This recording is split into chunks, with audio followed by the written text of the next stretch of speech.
Magandang araw mga kaibigan. Tatlong bagay ang pag-usapan natin ngayon.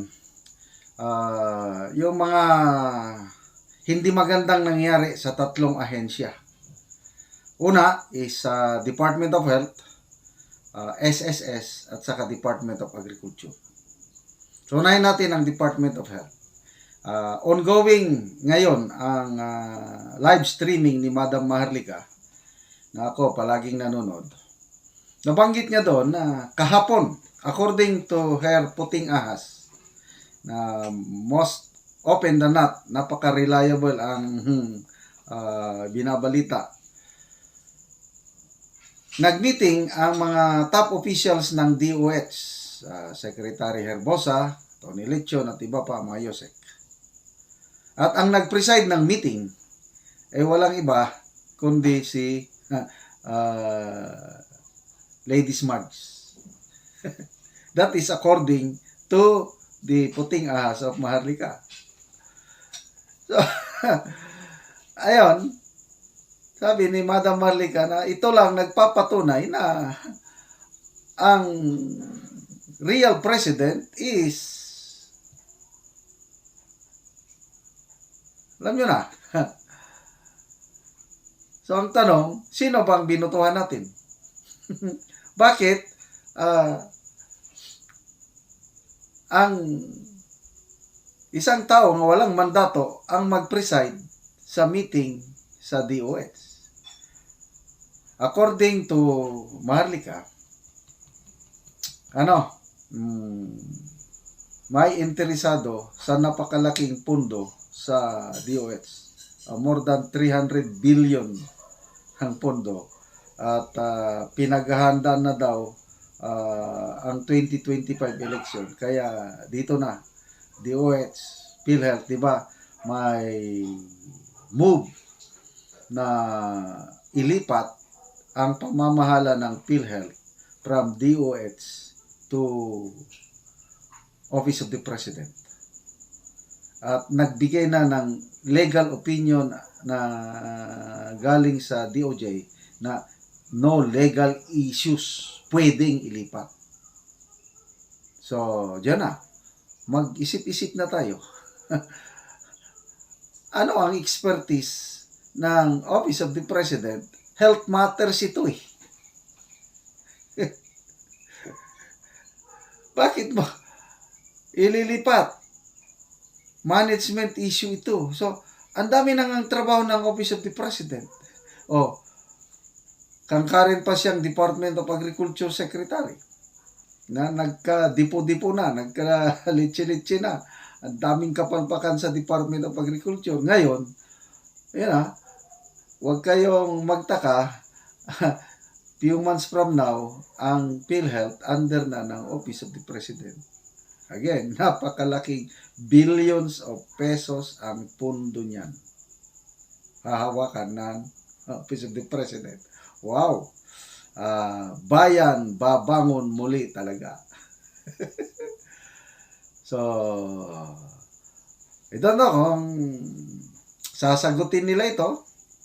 Bakit ang Wonder Woman of Malacanang ang nag-preside sa meeting ng DOH?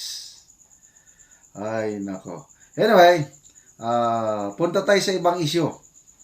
Sa SSS naman tayo. Ito, findings ng COA report. Napag-alaman sa COA report na ang sweldo ng top executives ng SSS ay more than 100% ang increase panahon ni PBBM kumpara nung panahon ni PRRD. So, 4 na executives, President, CEO, Senior Vice President, tingnan ko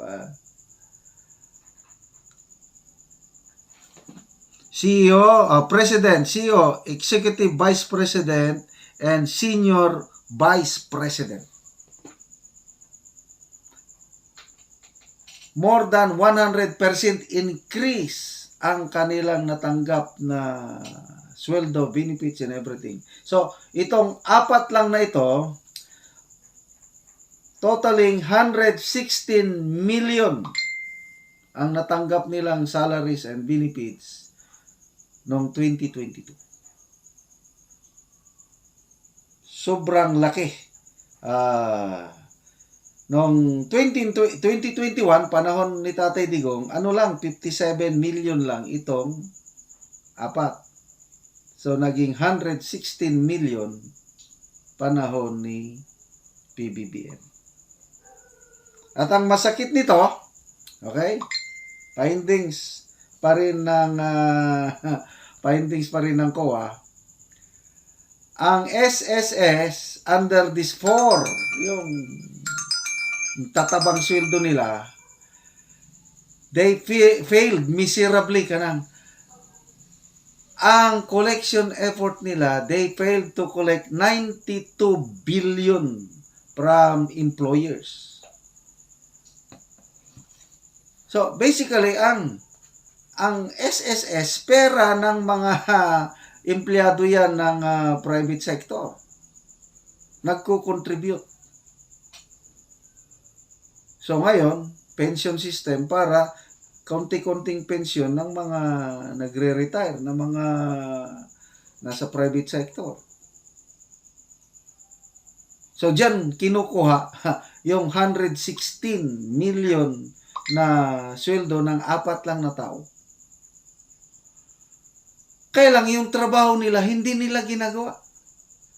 Kasi according to COA report, ang SSS, hindi niya nakulikta 92 billion pesos from employers. So, tingnan nyo yan.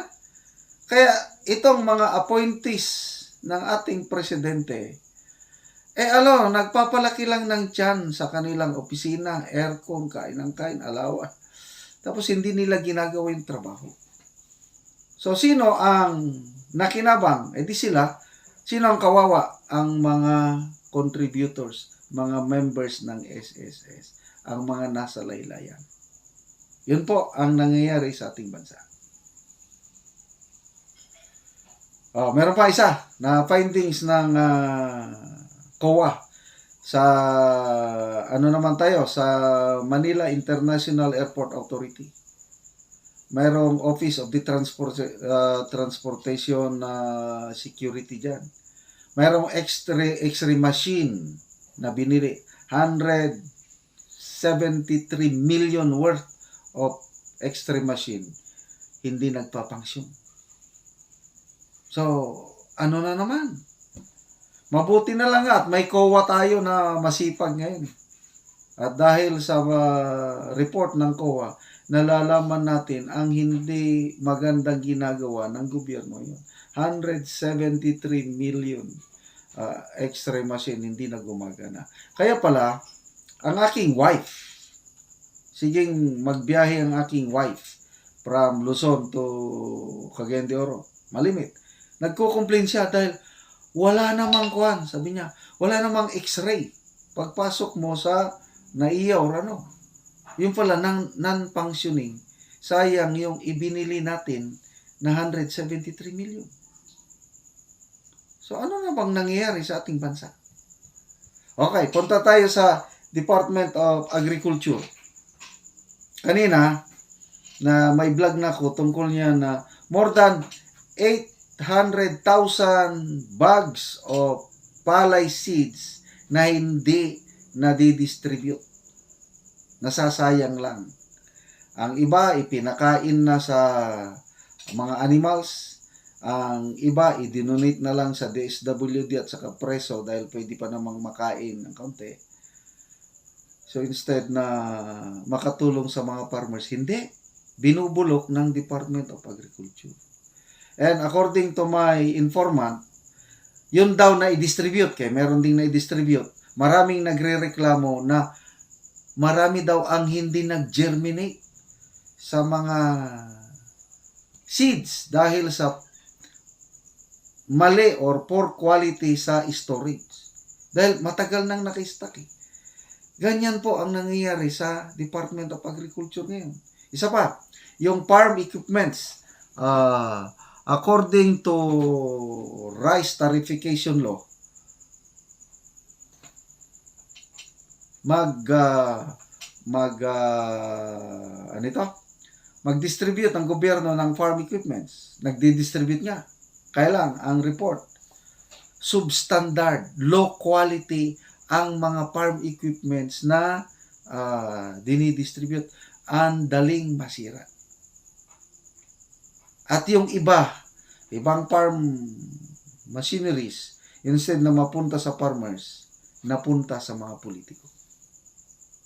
Yun, nag-message sa akin yung kaibigan ko na maraming kakilala sa Department of Agriculture.